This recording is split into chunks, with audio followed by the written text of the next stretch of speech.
Hello, bienvenidos a un nuevo video. Hoy desde un lugar, una laguna, Nichurté. ¿Sí? Lo dije bien. Bueno, en el día de hoy voy a hacer respuesta a un comentario que muchos me han preguntado, pero alguien en específico. No es nada negativo, así que quédate porque es algo muy positivo, muy bonito. Y es respecto a una situación que tuve acá en México. Ha sido el peor paciente que he atendido en mis 6, porque voy para 6 años. Tengo 5, pero voy para 6. 6 años como médico. Si tienes tu cafecito cerca, pues cógelo porque yo soy Ronel y comenzamos.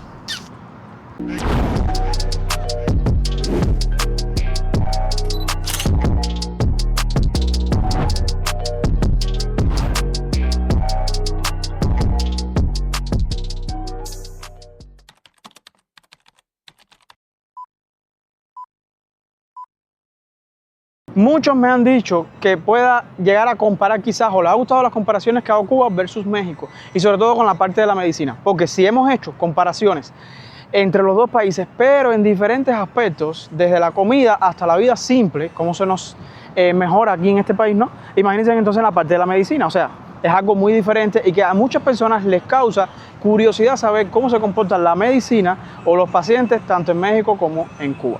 Miren, cuando yo empecé a trabajar, yo he tenido pacientes difíciles. De hecho, tuve uno que creo que fue uno de los más difíciles que tuve, que fue una embarazada, cuando se nos dio el parto. La muchacha era paciente mía. Me recuerdo que esa noche yo estaba con otra doctora y ella, cuando iba llegando al hospital, lo primero que dijo fue, ojalá y esté Ronel. Y estaba Ronel. A mí no me tocaba la guardia. Fue algo muy diferente. A mí me cambiaron ese día la guardia. Dios sabe por qué hace las cosas. Para no hacerles el cuento largo, la muchacha parió en el policlínico. Sería un parto extrahospitalario. En Cuba eso no es frecuente y puede traerte problemas si sale algo más porque es un parto extrahospitalario. Bueno, yo pensé que ese era mi caso, el más malo que había tenido o que iba a presentar en mi carrera de médico mientras que estuviese ejerciendo. Pero siempre hay algo que llega que es peor. ¿Qué pasó? Hubo un día que llegué a mi guardia, ahí sí estaba solito, me estaba sentadito en la consulta, tuve varios casitos, pero nada importante. Y yo tenía la suerte, vamos a decir así, la suerte que mis guardias eran súper buenas. Imagínate que las enfermeras llegaban y decían, oye, ¿está Ronel de guardia? Hoy es a dormir. Y no porque yo no la pusiera a trabajar, sino porque rara vez tenía pacientes, tenía uno que otro. Pero eso sí, cuando me daban casos, recógete porque eran casos buenos. Eran situaciones muy complicadas que tenías que pensar, ser rápido, ser ágil y apurarte porque la vida del paciente podía peligrar. Llegué a mi guardia, todo bien, llegó la noche, la hora de dormir, no había tenido casi pacientes, me acuesto a las 11 y pico, 12 de la noche. Yo esperaba más o menos esa hora, porque a partir de ahí ya como que los pacientes cesan un poquito, hay más tranquilidad en la noche. 3 de la mañana, no sé si ustedes han visto, los que son cubanos deben saber, y quizás los que son mexicanos y han ido a un IMSS, porque yo en el IMSS que estaba, se parecían mucho las estructuras de las cosas a las que teníamos en Cuba, ¿no? Y el rayos X tiene como una camilla. O sea, una parte donde te acuestas es madera, es algo duro y tiene como un equipo, que ahí es donde va el rayos X, que es el de rayos X, la persona que se encarga de hacer los rayos X, lo que hace es como acomodarte a ti, ¿no? Bueno, ese hierrito estaba encima de mí y yo estaba acostadito en esa camilla porque ahí yo ponía una almohadita y me acostaba a dormir. Para no hacerles el cuento largo, voy a tratar de resumirse lo más posible porque al final es llegar a la diferencia de lo que tuve en Cuba a lo que he vivido acá en México. Y es una experiencia bastante bonita. El muchacho, me recuerdo, disculpen, llega el que nosotros decimos jefe de turno. Es una persona que está de guardia y te va a decir cuando llega un paciente o cuando no llega un paciente, mientras que nosotros vamos durmiendo. No las enfermeras las pobres, lastimosamente en Cuba por lo menos, no pueden dormir. No está justificada por la ley que ellas duerman, el médico sí. Yo estaba durmiendo y cuando me tocan la puerta, a la 1, 2, 3, no recuerdo bien, médico, una emergencia. Cuando a mí me despertaron, lo primero que yo hice, yo creo que fue una señal de Dios. Yo me despierto, me levanto y ese hierrito, imagínense todo oscuro, yo sin lente, yo que sin espejuelo no veo nada literalmente, imagínate en un lugar oscuro. Yo me levanté, me golpeé mi cabeza, yo creo que después se me hizo un chichón por acá. Yo me desperté y es como que Dios me está diciendo, despierta que lo que viene es fuerte. Ahí yo, imagínense con los espejuelos, ahí poniéndome los zapatos y el muchacho médico, una emergencia, le digo, oye, ya voy, es que por poco me caigo yo aquí, me tienen que atender a mí del trastazo que me di. Ese apuro nos hizo que, por ejemplo, yo cogiera y me desesperara también. Yo fui para allá, fui para emergencia, ya llegué y sí fui corriendo para donde estaba el muchacho. Cuando llegué, un dolor insoportable. Él tenía un dolor insoportable en su pecho. Nunca pensé que fuese a tener un infarto. Era un muchacho joven, unos 2, 3 años mayor que yo nada más, creo que 2. El dolor no lo aguantaba. Era algo que él me decía, no aguanto, no aguanto.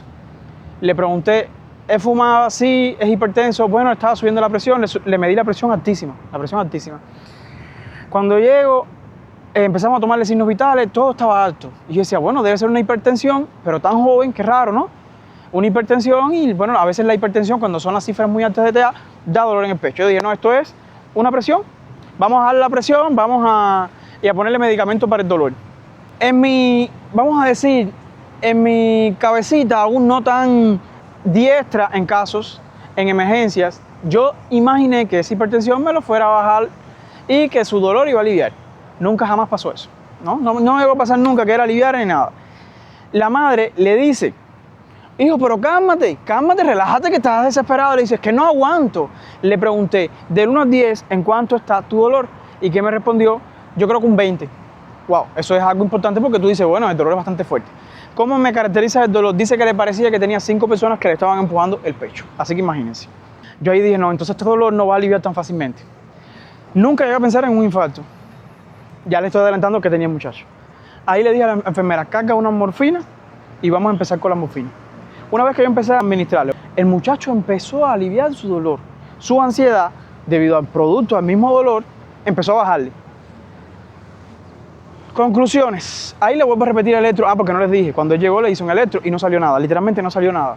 Yo dije, bueno, aunque sea la presión me puede descompensar y se ve como tipo un infarto, pero es la presión alta. Nada que ver. Cuando le salió el infarto, un infarto que se veía, vaya, que no sabía de medicina, sabía decir que allá había un infarto. Una vez que yo le empecé a aliviar el dolor con la morfina y que le volví a repetir entonces, cuando él alivió su dolor y le repetí el electro, ahí fue que se vino a ver el infarto. Conclusiones, el muchacho yo lo remití o lo referí, que es como se dice acá en México, para un centro más especializado, ¿no? Si les hago la historia de eso, se van a echar hasta reír. Imagínense que yo, con el desespero de ayudar al muchacho y de mejorarlo, se me olvidó que había que hacer la remisión, o sea, el papel que refieres al otro médico. Ese papel yo lo hice en, yo creo que 2 minutos. O sea, es una cosa que lleva un momento, que lleva hasta 5 minutos redactarlo, quizás hasta 10. Pero ¿por qué les digo que en 2 minutos? Se me olvidó, llamé al SIUM, o sea, a la ambulancia que tiene que venir a recogerlo. La ambulancia tenía este problema, me dice el chofer, yo voy a ir, pero me intentaron poner peros, porque en Cuba pasa mucho eso. Tú les reportas el caso, pero ellos te ponen peros, para entonces darle prioridad a otros casos, porque no hay ambulancia. Y yo le dije, miren, es un muchacho joven con un infarto y la posibilidad de que fallezca va a ser bastante grande. Y si fallece va a ser culpa de ustedes. Al momento me dijeron, pero médico, mira, bueno, vamos a ver. Y ahí me cambiaron entonces el tema. ¿Y qué me dijeron? Lo único que necesitamos es que cuando llegue no se demore tanto con cargar al paciente porque la ambulancia no tenemos combustible y entonces podamos tener que empujarla. Le dije, tranquilo, que usted no va a llegar ni a empujar, usted no va a llegar ni a parquear. Porque una vez que ustedes estén parqueando, ya yo les estoy montando el paciente al SIUM. A mí se me olvidó mira la verdad, se me olvidó. Y yo iba controlando entonces cada media hora, cada 20 minutos, iba controlándolo con un electro para repetir a ver cómo se comportaba. El muchacho ya estaba haciendo una arritmia, yo estaba súper asustado. Porque decía, Dios mío, aquí voy a tener que prepararme. Empecé a decirle a las enfermeras, busquen AMBU, busquen epinefrina, o sea, todo para, si llegaba a caer en paro, empezar a reanimar y empezar a poner medicamentos que necesitaba. Conclusiones, llegó el SIUM, no me di cuenta, en 1 hora y media, cuando normalmente demoran hasta 2 horas, porque donde viene el SIUM a mi pueblo pueden echarte hasta 2 horas debido a la carretera que está malita. Y sin embargo, ese día llegaron en 1 hora y 20 minutos, 1 hora y media máximo. Cuando llegué me dice el muchacho, y la remisión, y yo, ¿what? No he hecho la remisión. En lo que la estaban cargando le dije, tranquilo, ustedes carguen al paciente que yo les voy a hacer la remisión. 2 minutos tardé, se llevaron el paciente. Cuando montó en esa ambulancia, yo sentí quizás un poco de alivio, pero preocupación. Conclusiones, voy a sentarme. Para no hacerle largo el cuento, el muchacho le llegó a donde tenía que llegar. Incluso lo dejaron en un municipio cercano al nuestro y ahí le empezaron a hacer el proceso de la trombolisis, porque el municipio cercano a nosotros, Viñales, sí tiene esa posibilidad, era un hospital un poco más avanzado. Y ahí pararon porque el muchacho no iba bien. Conclusiones, el muchacho se salvó, pero 2-3 años después, creo que, no, mentira, 6 meses después falleció. Pero bueno, a mí se me salvó. Yo lo entregué vivito y coleando y regresó a su casa con un marcapaso, pero vivito y coleando, como decimos en Cuba. Esta fue mi peor experiencia que yo tuve en Cuba. Y a veces uno piensa que ya te ocurrió todo o que no te va a pasar nada peor hasta que la vida te dice, tranquilo, que yo te voy a poner en una situación peor. Y viene la misión a México y vengo para México. Todo muy bien, situaciones diferentes, pero no tan estresantes a como la teníamos en Cuba. ¿En qué sentido? En Cuba tú ves mucho un cuerpo de guardia, o sea, en emergencias, muchas, ¿cómo se dice? Abdomen agudo. O sea, pacientes que requieren una atención inmediata porque pueden llegar a fallecer.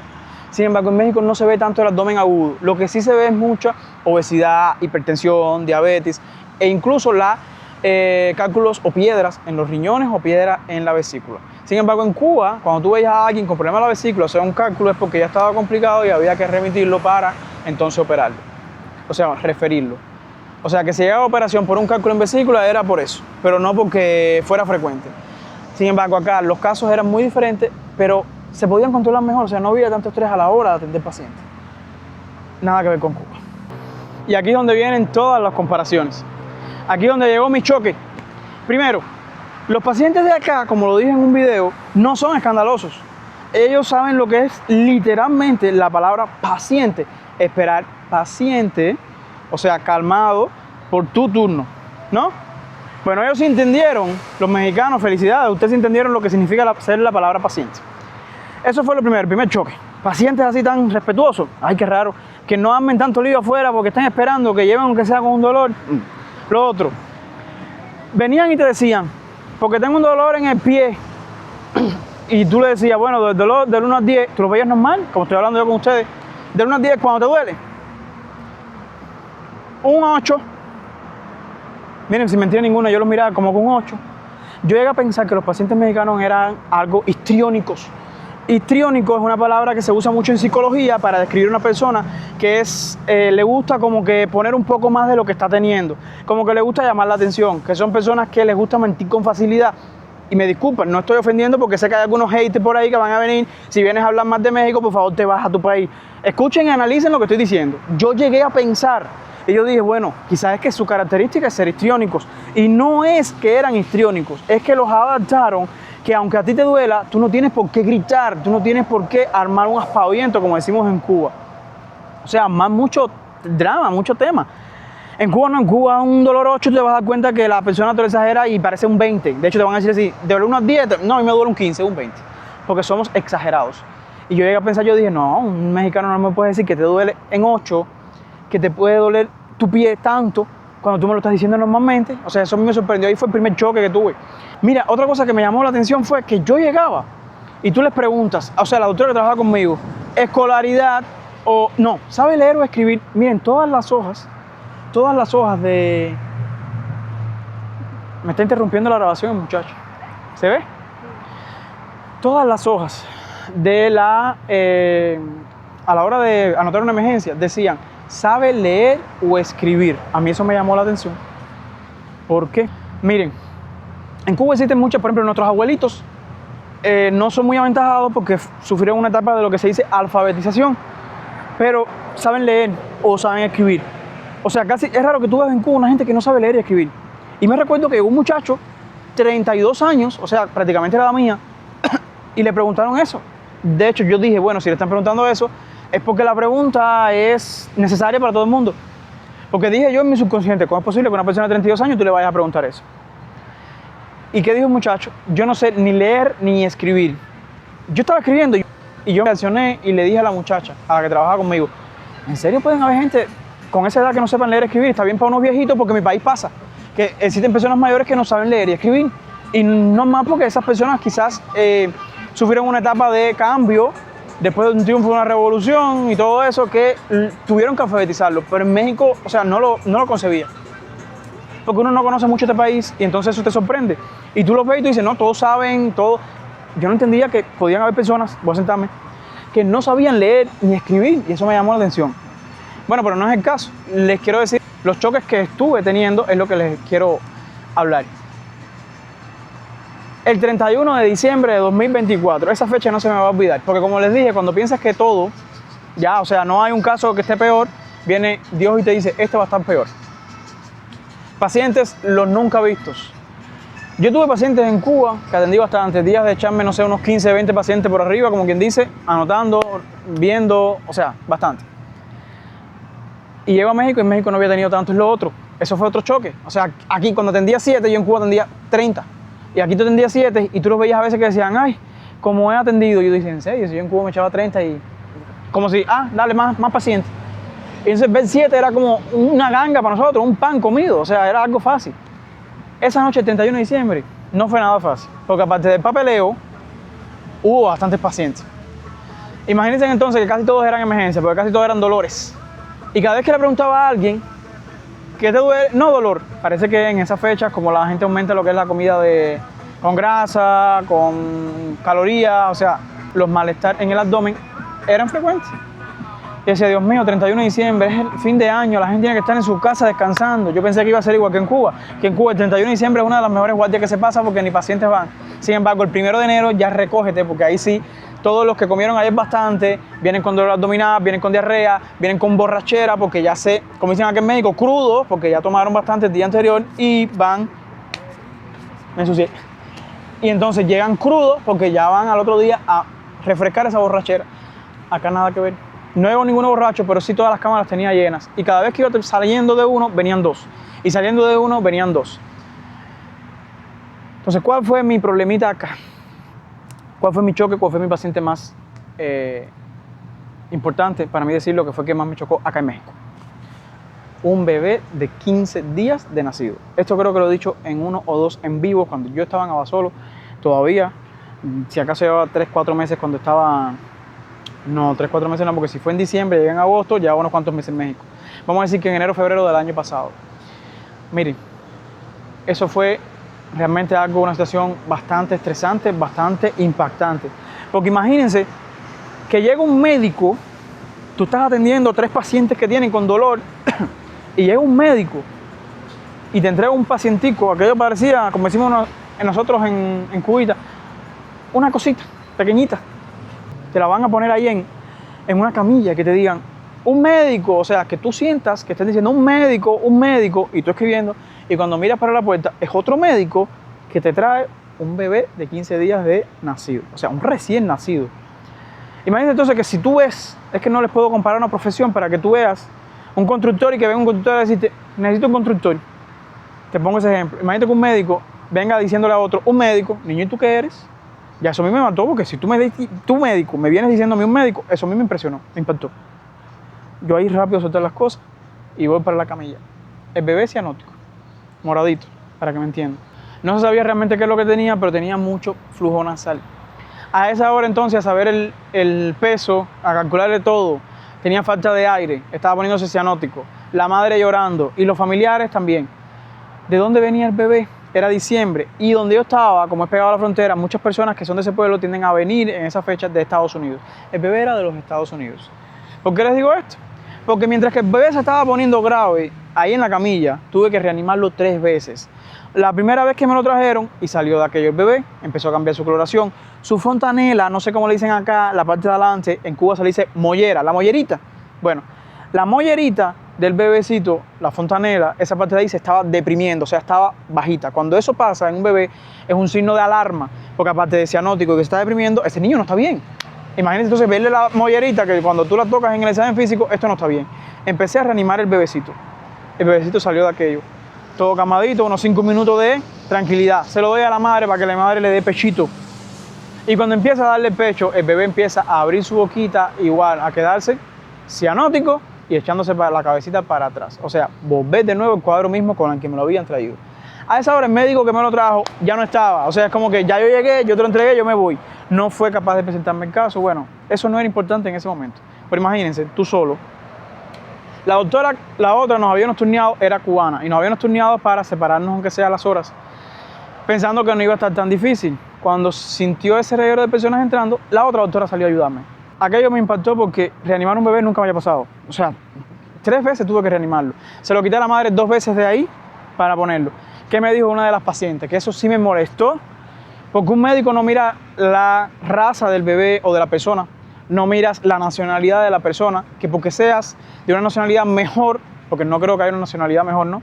Pero bueno, de que seas de otra nacionalidad, yo te voy a tener contigo tratos preferenciales o te voy a dar una mejor atención médica a ti. Para mí todo el mundo es igual y por tanto yo tengo que atender a todos por igual. ¿Qué les puedo contar? Que el bebé, disculpen, que los familiares del bebé, ¿qué me dice una? No era ni la mamá lo único que hacía era llorar y estar allí. Yo podía fácilmente decirle a los pacientes, salgan, que yo necesito atender esto y necesito concentración. Y con ustedes mirando y gritando, yo no voy a resolver nada. Al contrario, lo que voy a hacer es empeorar el caso. Y sin embargo, yo los dejé y ellos, muy respetuosos, aceptarlo porque todos estaban muy respetuosos.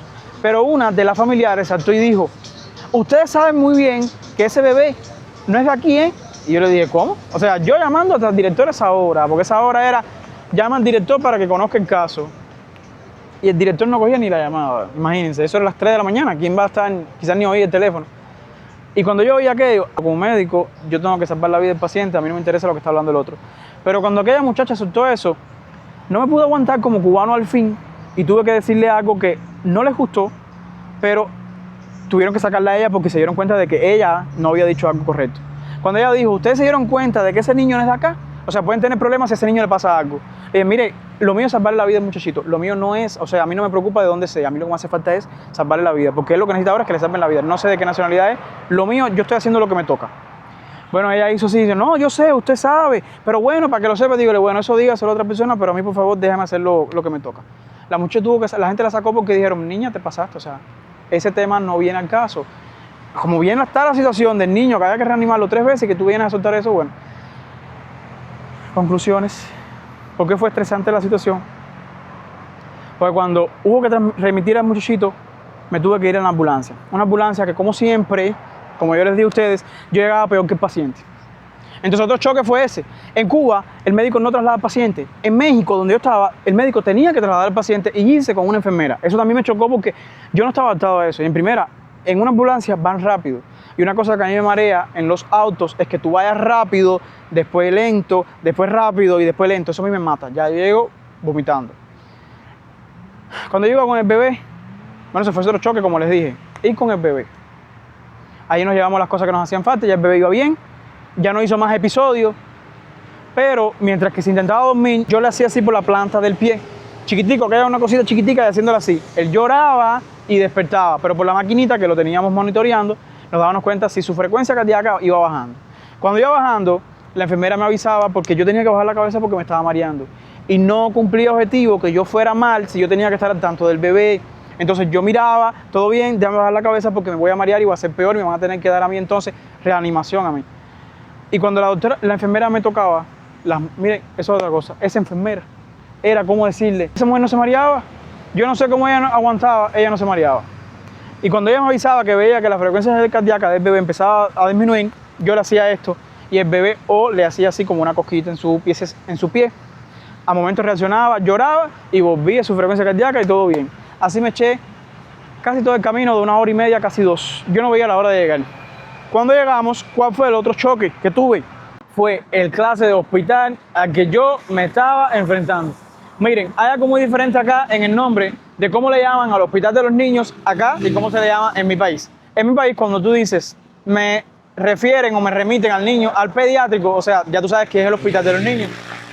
En México, decir hay que referir al niño sería al infantil. O sea, esa es la primera diferencia, o vamos a decirle que un choque que yo tuve, porque yo decía, ¿por qué le dicen infantil si es el pediátrico? ¿Por qué? Porque en mi país se llama pediátrico, pero aquí en México se le dice infantil y al final y al cabo es el hospital de los niños.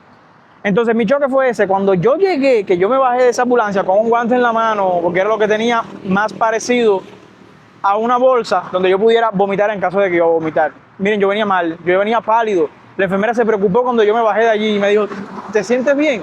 Yo le dije, no, estoy mal.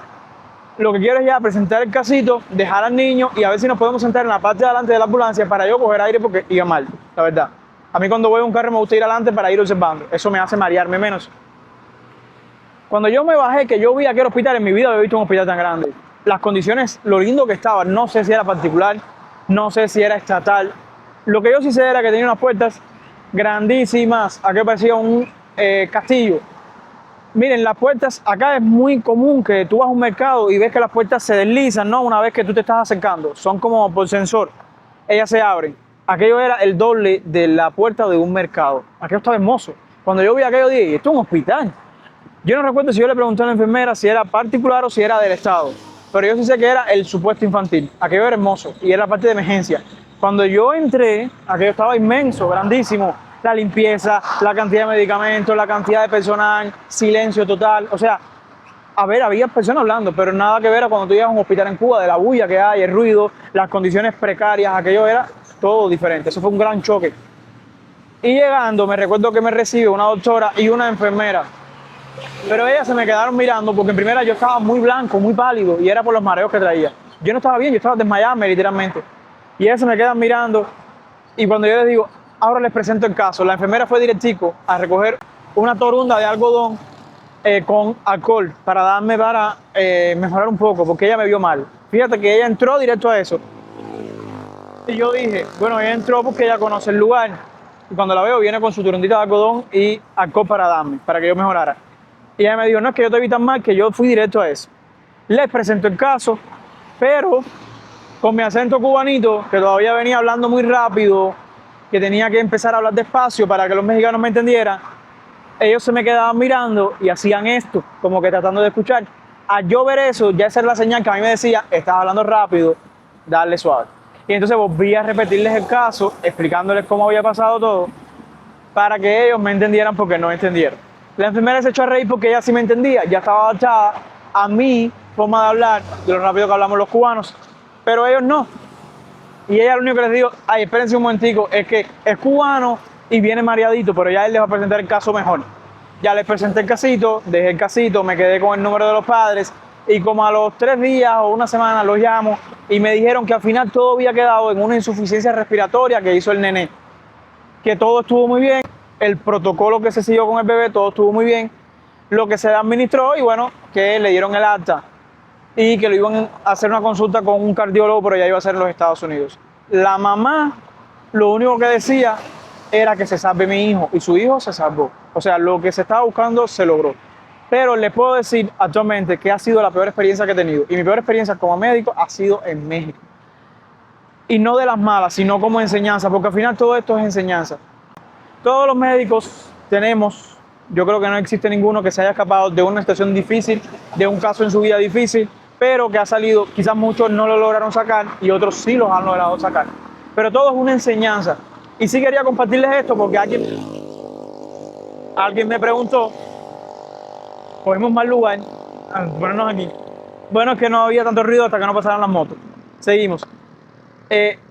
Porque alguien me preguntó que cuál había sido el caso más difícil que he atendido en México. De hecho, el caso más difícil que yo he atendido, no solo en México, sino en mi vida, en lo que llevo de médico, que solo son 6 añitos, no llevo mucho, mi peor caso ha sido acá. Yo pensé que el peor había sido la embarazada, después llega el muchacho con un infarto joven, y yo dije, no, este superó a la embarazada. Y cuando vengo a México, este niño mucho más joven, de 15 días, dijo, no, aquel superó la embarazada y superó con creces aquel infarto. Entonces, quería compartirles esta experiencia. Es como una story time, espero no se hayan aburrido y que hayan visto escenitas agradables a la vista. Por eso lo que hice fue caminar para que no todo fuera hablando en el mismo lugar. Hasta aquí el vídeo de hoy. Si creen que puedan, no sé, sugerirme algún tema que quisieran que les hable con respecto a la medicina, no a darle conferencias de medicina, o sea, hablar un tema específico de medicina, porque para eso está mi canal de medicina, ¿ok? Que es igual se llama Dr. Rosnel, pero en este es solo hablando experiencias, vivencias que voy teniendo como médico en México y como persona, porque todos somos, independientemente de nuestra profesión, somos personas, somos humanos y somos de carne y hueso y sufrimos o somos felices igual que todas las personas, o sea, somos igual que ustedes que están ahí sentaditos, ¿ok? Nos vemos en un próximo vídeo. Hasta aquí el de hoy. Me voy despidiendo. Como siempre les digo, un placer hacer videos para ustedes y que lo disfruten tanto como nosotros y que sean parte de nuestra historia. Como siempre les digo, recuerden ser humildes y sean agradecidos. Que al final, aunque las cosas parezcan difíciles, Dios siempre te va a ayudar. Y en este caso, en la historia de hoy, que espero que les haya gustado, me pasó eso. Cuando piensas que no hay nada peor, viene algo y te dice, si hay algo peor, y vas a aprender bastante, vas a sacarle provecho de esta situación. Si vemos las cosas así, todo se nos hace más fácil, ¿no? Nos vemos. Took a swing at a wrecking ball and I prayed for my downfall and I found a way to reconcile, 'cause in my heart it's not worthwhile.